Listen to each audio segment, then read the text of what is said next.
Shalom, selamat pagi. Wah, senang sekali untuk berjumpa dengan Anda sekali lagi di acara Kurenungkan Firman-Mu pagi ini.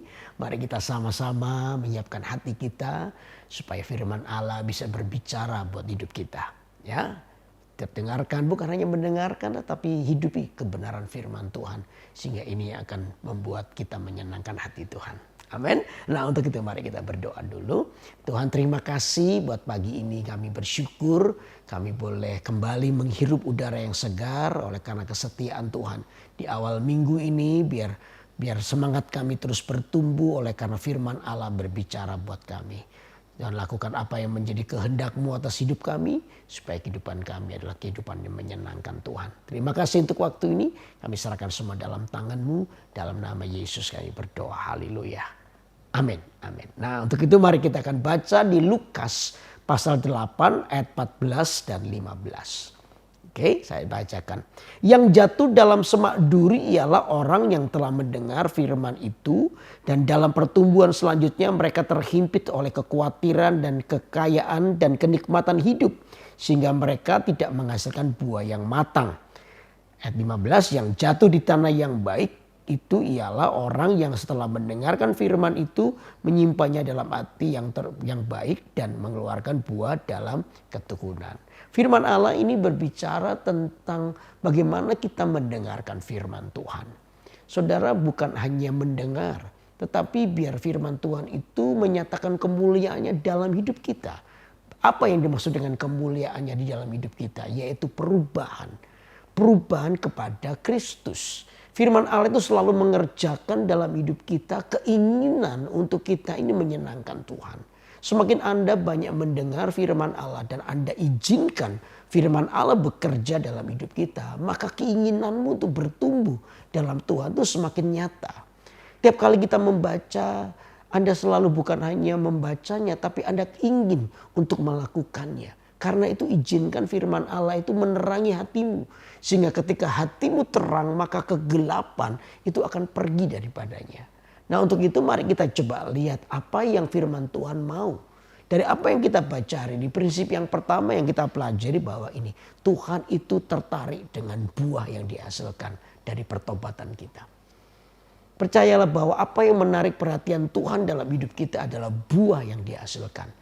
Satu hari Yesus pernah mengalami kelaparan. Dari jauh dia lihat ada pohon ara yang daunnya rindang. Ya, pohon ara yang daunnya rindang itu pasti buahnya juga banyak. Makanya ketika dia mendekati pohon itu, ternyata pohon itu tidak berbuah. Apa yang dilakukan oleh Yesus melihat pohon ara yang tidak berbuah? Dikutuknya pohon itu. Karena apa? Tidak menghasilkan buah. Tahu gak bahwa Tuhan dalam kehidupan kita ini, kekristenan kita ini, Tuhan itu tertarik dengan buah yang dihasilkan dari pertobatan Anda. Karena itu izinkan setiap kali firman Allah yang kita dengar itu biar sungguh-sungguh jatuh di tanah yang baik dalam hidup kita. Supaya apa? Supaya kita bisa menghasilkan buah. Dan buah pertobatan itu sungguh-sungguh biar bersifat tetap dan kekal dalam kehidupan kita. Itu yang Tuhan lihat. Bukan pelayananmu hebat, bukan yang lainnya, bukan itu. Tetapi Tuhan itu melihat buah yang dihasilkan dari pertobatan Anda. Nah, buah ini bisa bermacam-macam. Ya, bicara soal karakter hidup kita yang berubah. Yesus itu tertarik kepada perubahan karakter. Untuk menolong kita dalam mujizat bagi Tuhan itu terlalu gampang. Tapi tahu nggak bahwa saudara, Tuhan itu ingin melihat karakter hidup Anda dan saya itu diubahkan. Karena itu firman Tuhan yang kita dengar itu biar jadi hidup dalam hidup kita. Menerangi, tadi bisa saya bilang menerangi hidup kita. Terang itu menggeser yang namanya kegelapan. Sehingga karakter kita dari hari ke hari mengalami perubahan. Kita menjadi orang-orang yang hidup sesuai dengan firman Tuhan. Amin. Lalu buah yang kedua adalah buah penginjilan kita. Sudahkah kita memberitakan Injil? Sudahkah kita ini diberi kesempatan, selalu diberi kesempatan di tengah-tengah apapun situasi kita. Ya, Tuhan itu selalu memberikan kesempatan untuk kita memberitakan Injil bagi orang lain. Karena itu biar hidup kita ini menghasilkan buah yang seperti ini di dalam kehidupan kita. Saya selalu ingatkan kapan terakhir memberitakan Injil. Jangan-jangan saya terlalu sibuk dengan pelayanan kekristenan saya sendiri sampai saya lupa memberitakan Injil. Memberitakan Injil adalah kesempatan baik buat kita untuk menghasilkan buah. Amin. Jadi yang pertama, Tuhan itu tertarik dengan buah yang dihasilkan. Lalu yang kedua adalah apa? Hidup yang menginspirasi orang lain. Saudara, hidup Anda itu dilihat, hidup saya dilihat.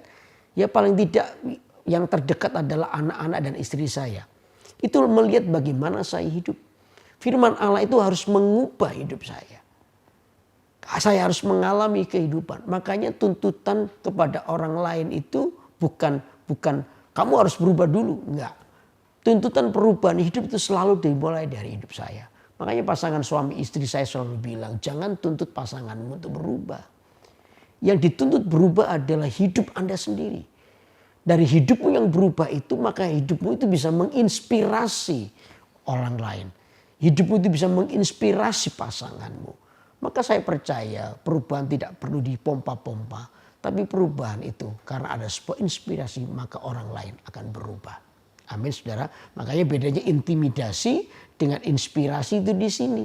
Intimidasi itu menuntut orang lain berubah sehingga orang lain tertekan gara-gara saudara terus tuntut terus. Pasanganmu kamu nggak berubah ya, terus akhirnya pasangan Anda bisa jadi orang yang tertekan hidupnya. Beda, itu intimidasi. Tapi keinspirasi itu bukan tuntutannya perubahan bukan ke orang lain, tapi diri saya. Saya harus berubah. Saya harus mengalami perubahan. Dari perubahan hidup saya itu menginspirasi orang lain. Orang lain akan berubah. Amin, saudara. Jadi firman itu harus mendorong Anda untuk Anda bisa menjadi inspirasi buat orang lain. Amin. Lalu yang ketiga, firman Allah itu adalah firman Allah yang membuat Anda menjadi orang yang bertekun. Kenapa? Karena firman Allah itu selalu membawa pengharapan dalam hidup kita. Pengharapan yang pasti terjadi. Karena itu ketekunan itu akan terus menginspirasi hidup Anda. Tidak boleh menyerah dengan keadaan. Anda harus terus menjadi orang yang menabur. Percayalah, taburan Anda tidak akan pernah sia-sia. Karena taburan Anda akan menghasilkan mujizat yang luar biasa. Karena itu jadilah orang yang terus bertekun. Ya, bertekun itu menghasilkan sebuah pengharapan. Dan firman Allah itu adalah pengharapan kita. Makanya tiap kali kita membaca Alkitab, tiap kali kita mendengar firman Tuhan, Tuhan itu selalu memunculkan apa? Pengharapan dalam hidup Anda. Jadi pengharapan itu yang membuat hidup Anda hidup. Ya, banyak orang hidup tapi mati. Ya, orang hidup secara fisik tapi nggak punya pengharapan. Tapi bagi kekristenan beda. Anda adalah orang hidup yang hidup.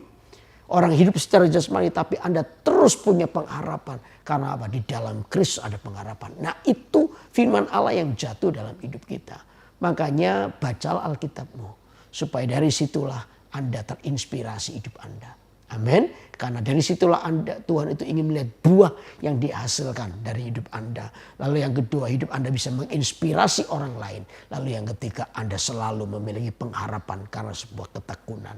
Karena dalam hidup kita, sungguh-sungguh kita membutuhkan firman Allah yang bergerak dari sisi dalam hidup kita. Untuk kita diubahkan sehingga hari demi hari kita menjadi orang yang menyenangkan hati Tuhan. Biar firman Allah ini sungguh-sungguh menginspirasi kita untuk kita mengalami perubahan. Saya hari ini terus berkata, Tuhan ubah hidupku. Terus disempurnakan sama seperti Kristus. Menerima Yesus itu adalah dasar daripada pertobatan. Tapi berikutnya di atasnya saya bangun pertobatan demi pertobatan. Itu yang dinamakan dengan pertumbuhan rohani. Sehingga saya berhenti dari semua yang salah dalam hidup saya. Saya hari ini masih dalam proses untuk apa? Disempurnakan. Anda juga. Mari kita bersama-sama bertumbuh dalam Tuhan. Dan saya percaya Kristus akan hidup dalam hidup Anda dan saya. Amin. Mari kita berdoa. Tuhan Yesus, biar firman-Mu boleh jatuh di tanah yang baik dalam kehidupan kami. Supaya hidup kami menghasilkan buah. Buah itu sungguh-sungguh menarik perhatian Tuhan dalam hidup kami. Lalu yang kedua, biar hidup kami menginspirasi orang lain. tuntutan perubahan bukan ke orang lain tapi diri kami ya Tuhan. Supaya hidup kami menjadi inspirasi buat mereka. Lalu yang ketiga, firman Allah itu menghasilkan ketekunan karena ada pengharapan di dalam Tuhan. Kami percaya di dalam Engkau ada pengharapan. Itu yang membangkitkan iman kami untuk berjalan dalam keyakinan bersama dengan Tuhan. Tolong kami semua orang-orang yang hari ini mendengarkan kurenungkan firman-Mu ini. Baik mereka yang sedang sakit atau lagi bermasalah. Tuhan, biar pengharapan itu terus ada dalam hidup mereka. Tuhan, tolong mereka. Aku percaya bahwa firman-Mu hidup dalam hidup kami semua. Terima kasih Tuhan, kami serahkan waktu dan hidup kami dalam tangan-Mu. Dalam nama Yesus kami berdoa. Amin. Wah, senang sekali untuk terus menyampaikan firman Allah. Biar Anda terus terinspirasi oleh firman Tuhan. Dan hidup Anda boleh mengalami perubahan. Karena itu ikuti terus acara kurenungkan firman-Mu. Tiap hari Senin pukul 6 pagi waktu Indonesia bagian Barat. Atau pukul 7 pagi waktu Indonesia bagian Tengah. Ya, di YouTube KMS Kalimantan. Kalau saudara yang belum subscribe, silakan subscribe. Supaya Anda terus bisa mengikuti acara-acara rohani yang akan memberkati Anda. Karena itu tetap semangat ya untuk menjalani hidup Anda. Dan lihatlah Tuhan masih menyertai kita. Sampai jumpa minggu depan. Tuhan berkati. Bye-bye.